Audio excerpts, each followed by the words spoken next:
Jadi kita jangan komplain, ini orang kan tidak beragama, orang ini kan sama sekali tidak taat, bahkan orang ini kafir, tapi kok dia kaya raya sementara kita susah aja susah. Itu karena memang salah satu jenis rahmat yang Allah miliki adalah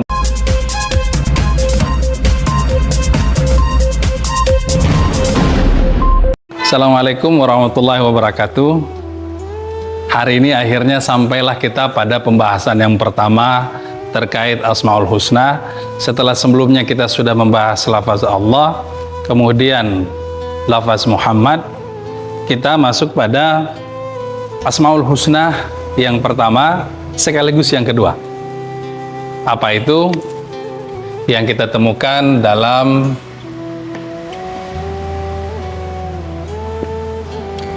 Bismillahirrahmanirrahim.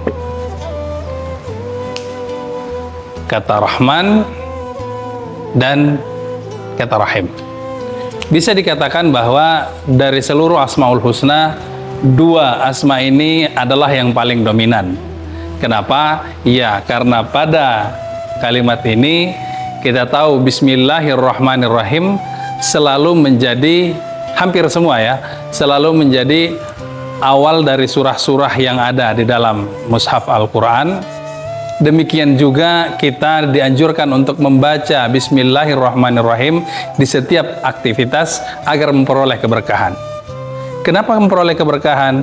Ya, karena adanya dua asma ini, Ar-Rahman yang maha pengasih dan Ar-Rahim yang maha penyayang.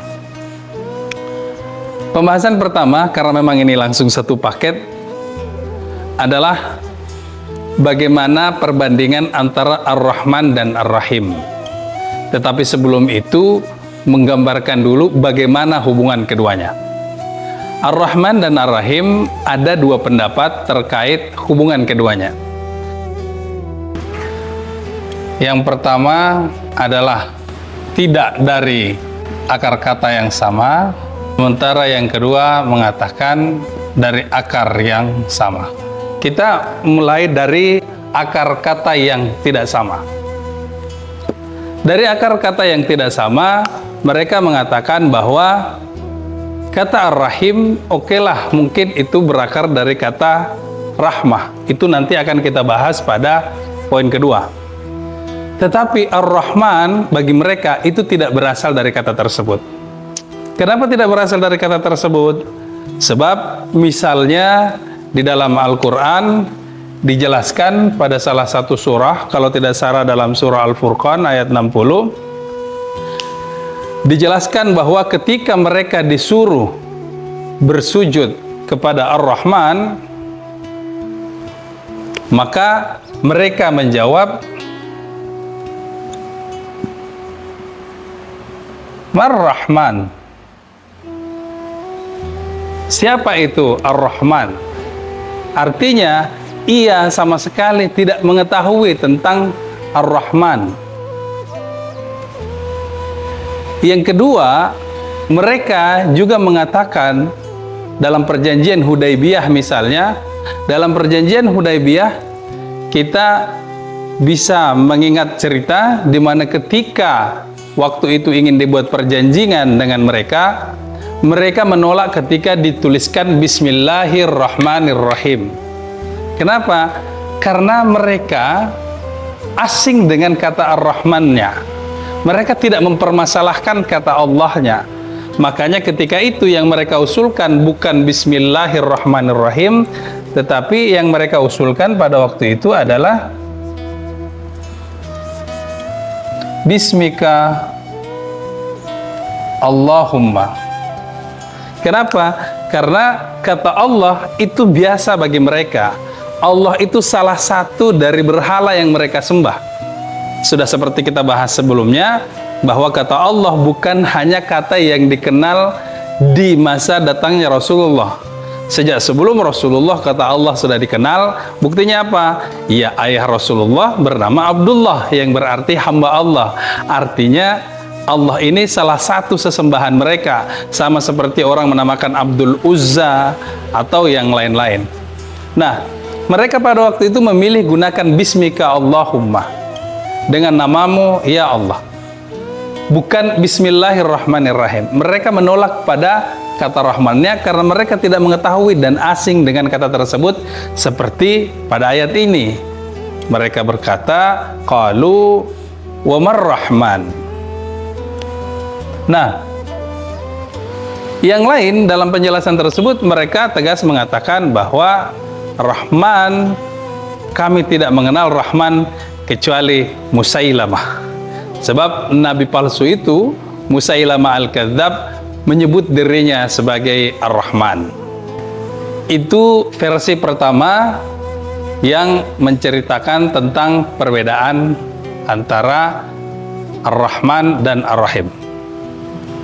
Yang kedua yang mengatakan bahwa Ar-Rahman dan Ar-Rahim itu berakar dari kata yang sama, dan ini yang lebih populer biasanya. Pada versi yang kedua ini, mereka dijelaskan bahwa Ar-Rahman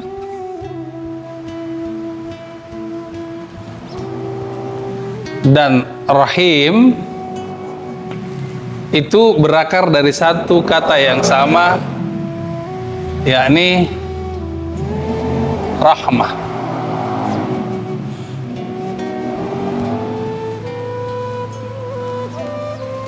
Rahmah ini kasih sayang, kelembutan. Inilah yang kemudian diturunkan menjadi kata Rahman dan Rahim.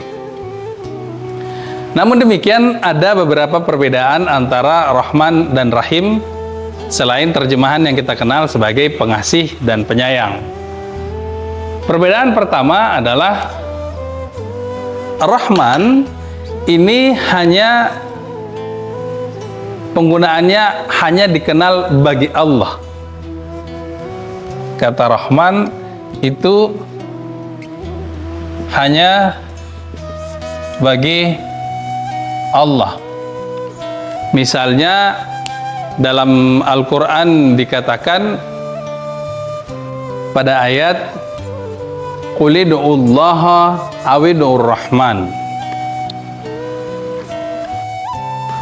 katakanlah serulah Allah atau serulah Ar-Rahman. Artinya Allah di sini adalah Ar-Rahman dan Ar-Rahman adalah Allah. Tidak ada ayat di dalam Al-Quran di mana Ar-Rahman diposisikan atau diperankan sebagai kata yang selain Allah. Kata Ar-Rahman itu hanya merujuk kepada Allah. Nah, ini kalau tidak salah dalam surah Al-Isra ayat 110. Nah, kemudian kalau kata Ar-Rahim itu bisa selain Allah. Bisa selain Allah. Misalnya kalau di dalam surah At-Taubah ayat 128, bil mu'minina raufur rahim, bahwa kepada orang mukmin ia sangat santun dan sangat penyayang. Rahim di sini yang dimaksud adalah Rasulullah Muhammad. Itu perbandingan yang pertama. Tapi kan sekarang banyak teman kita yang namanya Rahman, Rahim. Ya, itu sih aslinya biasanya yang dimaksud adalah Abdurrahman, hamba yang Rahman, atau Abdurrahim, hamba dari Rahim. Jadi kalau dalam Al-Quran sebenarnya seperti ini, Allah Ar-Rahman hanya merujuk kepada Allah, dan Ar-Rahim ada satu ayat yang menunjukkan merujuk kepada Rasulullah. Itu perbandingan yang pertama. Kemudian yang kedua, karena ini hanya bagi Allah, maka tentu saja dari segi kemampuan untuk berbagi rahmat itu yang sifatnya khusus saja dari Allah.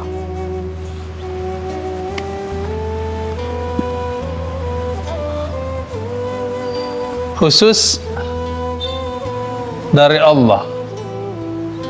Artinya bisa saja yang lain pada rahim bisa selain dari Allah, rahmat yang mereka peroleh.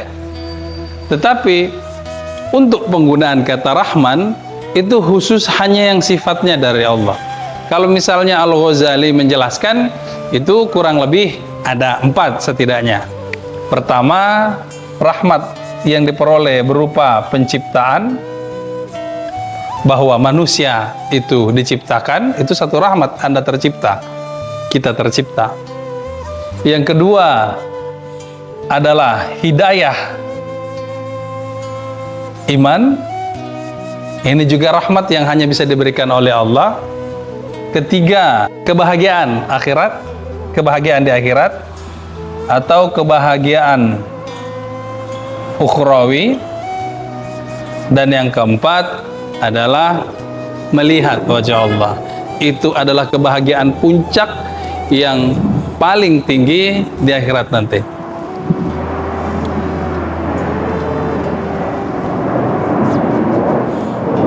Ini yang digambarkan sebagai rahmat yang hanya bisa diberikan oleh Allah. Sementara kalau dalam artian rahim, ini sama seperti yang di atas, bisa dari selain Allah. Yang terakhir,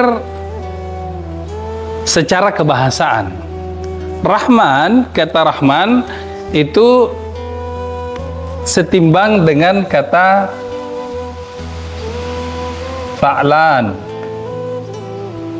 kata fa'lan.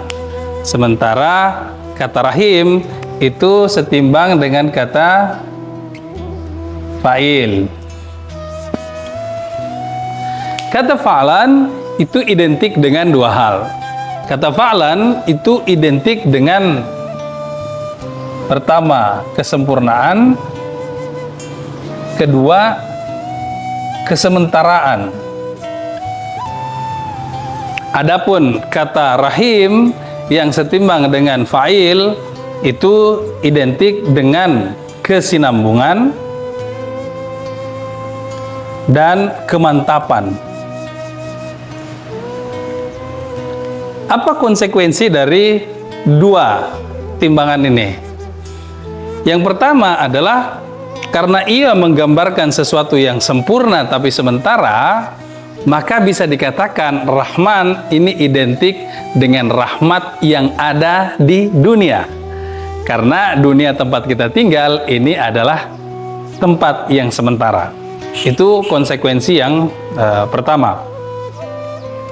Yang kedua adalah karena ini sifatnya bagi dunia yang ada hidup, maka Ar-Rahman ini juga berarti berupa rahmat kepada seluruh makhluk tanpa pilih kasih, baik ia beriman kepada Allah maupun yang tidak beriman kepada Allah.